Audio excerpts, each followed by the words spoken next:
Ce programme est déconseillé aux moins de 12 ans.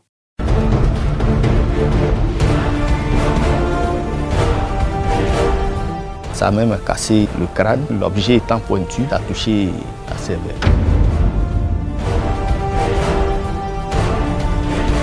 Le fou n'était pas accompagné par ses proches, mais il y avait une forte dose de drogue dans le sang.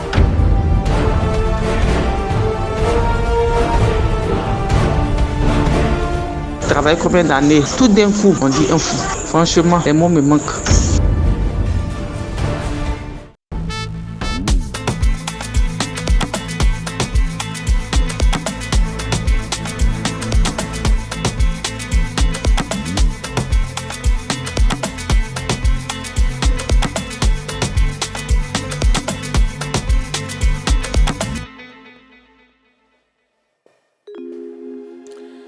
Travailler à la police comporte d'énormes risques.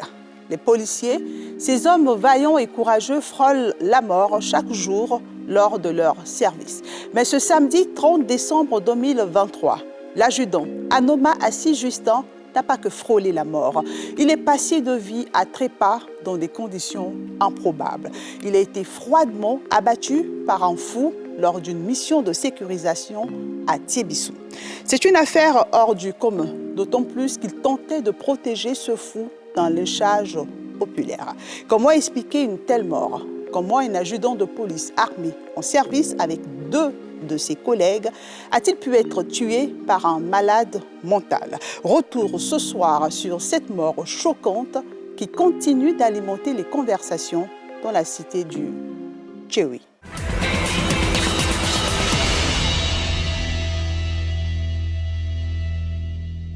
30 décembre 2023, Thiébissou, localité du centre de la Côte d'Ivoire, dans la région du Bélier. Après une parenthèse lourde de larmes, de sueur et de sang, l'adjudant Anoma Assis-Justin, 39 ans, et sa compagne Sophie, 33 ans, sage-femme, rêvent de construire leur vie avec leur fillette âgée de 5 ans.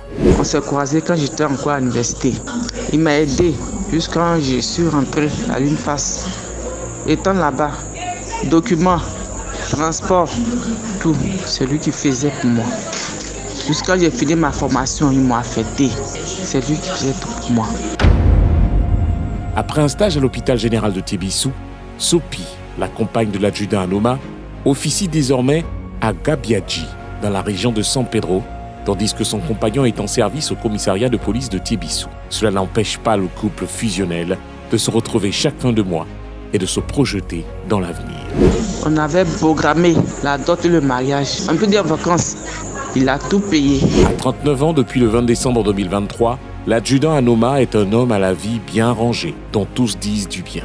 C'est un monsieur sans histoire. Toutes les personnes que vous allez croiser à Thiébissou vous le diront. Et c'est quelqu'un qui passe inaperçu. Il m'a toujours appelé grand frère. C'est un homme humble qui prenait bien soin de sa famille, respectueux, qui ne faisait pas palabre avec ses collègues, qui aimait son travail. Il a la promotion 2005. Il est passé adjudant en octobre 2022. C'est un bosseur qui aimait son travail. Je l'aimais pour ça. Cependant, la vie du couple Anoma n'est pas un long fleuve tranquille, mais une montagne à ravir. Chez les Anoma, cette montagne revêt la casquette des attaques mystiques. Il y a eu beaucoup d'attaques. Il était beaucoup attaqué. À cause de ça, il s'accrochait à la prière. Il me disait toujours de prier. Il sait que les gars veulent à sa vie. C'était un homme qui s'accrochait à la parole de Dieu. Il m'a beaucoup parlé de ça. Moi-même, je voyais. Parce que pour pouvoir avoir cet enfant, ce n'était pas facile. Mais comme Dieu est Dieu, il a permis qu'il ait cette fille. Mais après elle, j'ai pris 2 grossesses et qui n'est pas restée. Dans nos causeries, il a révélé que dans ses songes, il voyait certaines choses. Quand il dort, quand il se réveille, il sent qu'il n'était pas en sécurité. Il a révélé à 1 ou 2 personnes au niveau de l'association, il s'est approché. Dieu est grand et il faut beaucoup prier. Si cela ne tarit en rien l'avenir rose qui s'ouvre au couple Anoma, toutefois une grisaille allait consteller le ciel du couple. Et l'homme par qui viendra le mal est des moins attendus. Un présumé malade mental, de passage dans la ville. Il ne tarde pas à attirer l'attention, une semaine plus tôt, au quartier Sokura. Il y avait un jeune fou qui était venu nous embrouiller ici. Bon, c'est un jeune, il est mince, il est un peu grand, si c'est trop, il peut avoir 1m80 par là. Moi, il n'a jamais vu, c'est pas le jour là, il l'a vu. Mais comme lui s'exprime correctement, on lui demande, il dit non, c'est un jeune qui est venu, ils sont nombreux. Il y a d'autres au corridor. On dit, bon, allons, tu vas nous montrer là-bas.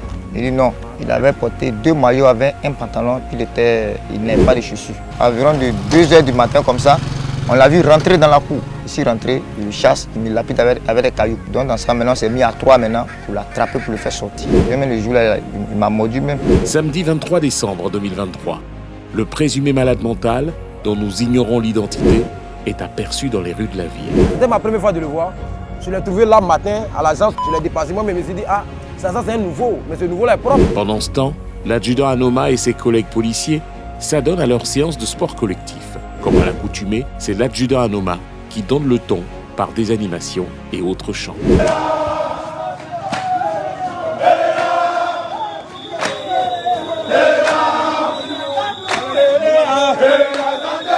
Ce jour même, c'était un service de sécurisation.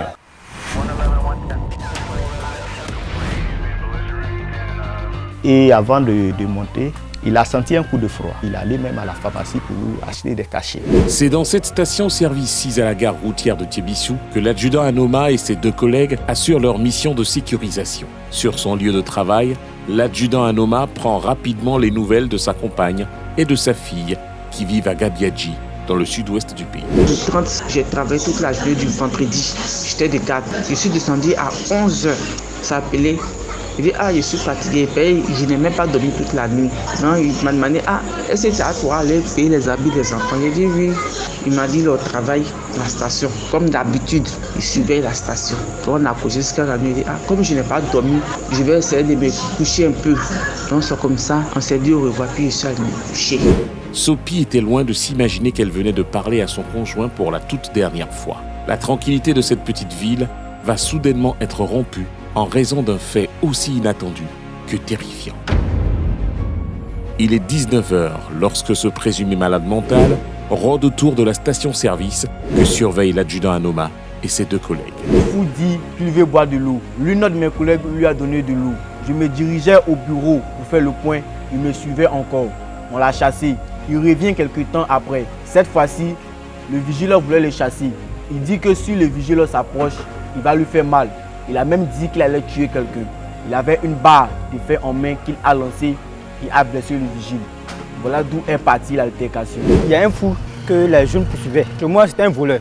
Donc j'ai voulu même passer derrière pour l'attraper. Donc en constatant que c'était un fou, j'ai laissé tomber. Donc les jeunes venaient sur lui le taper. Un agent de la station qui avait une planche en main et il a tapé le fou en question. Donc c'est quand le fou a repris ses sens, il a tourné vers le policier a commencé à échanger avec lui.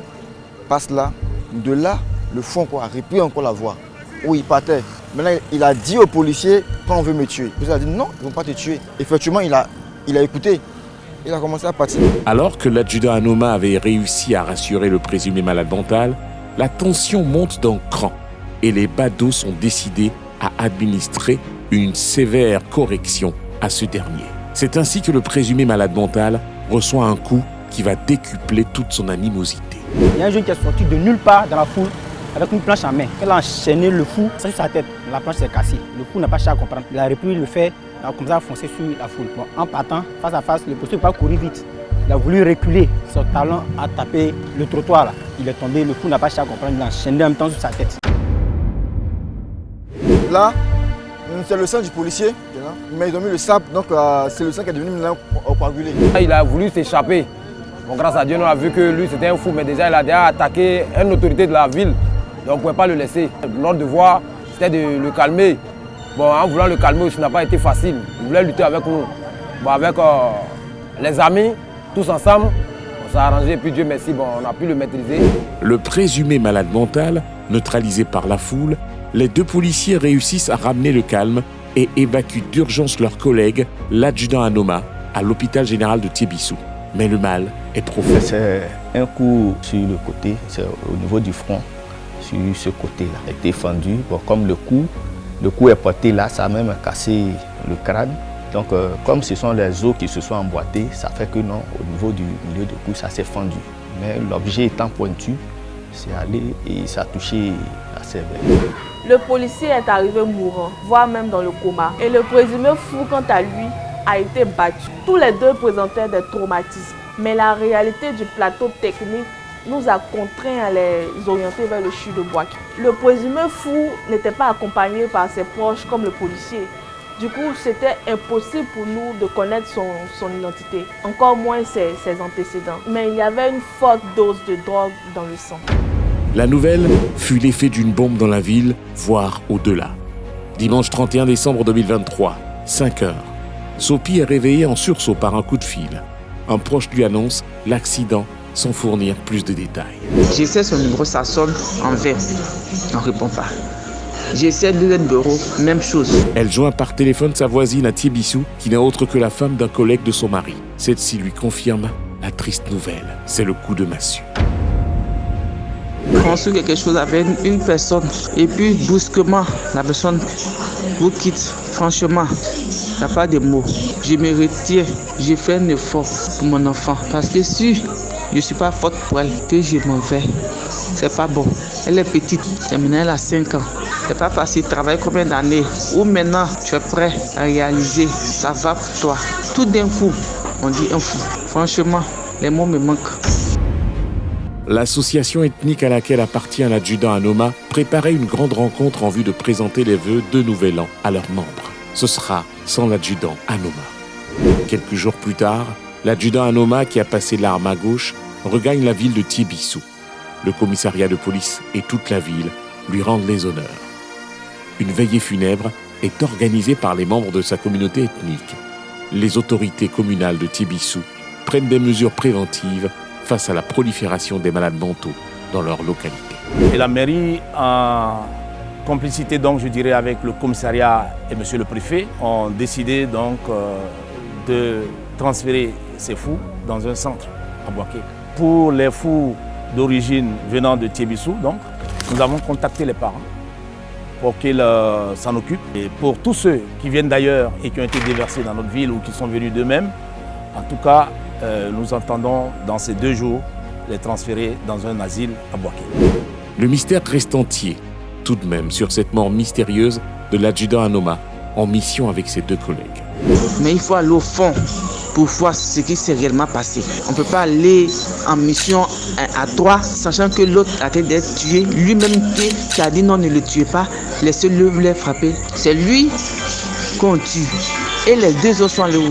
Interné dans un centre psychiatrique, le présumé malade mental, désormais criminel présumé, a recouvré la lucidité. Selon les responsables de ce centre, dont nous tairons le nom, il n'a nullement souvenance de son meurtre, aussi barbare que gratuit.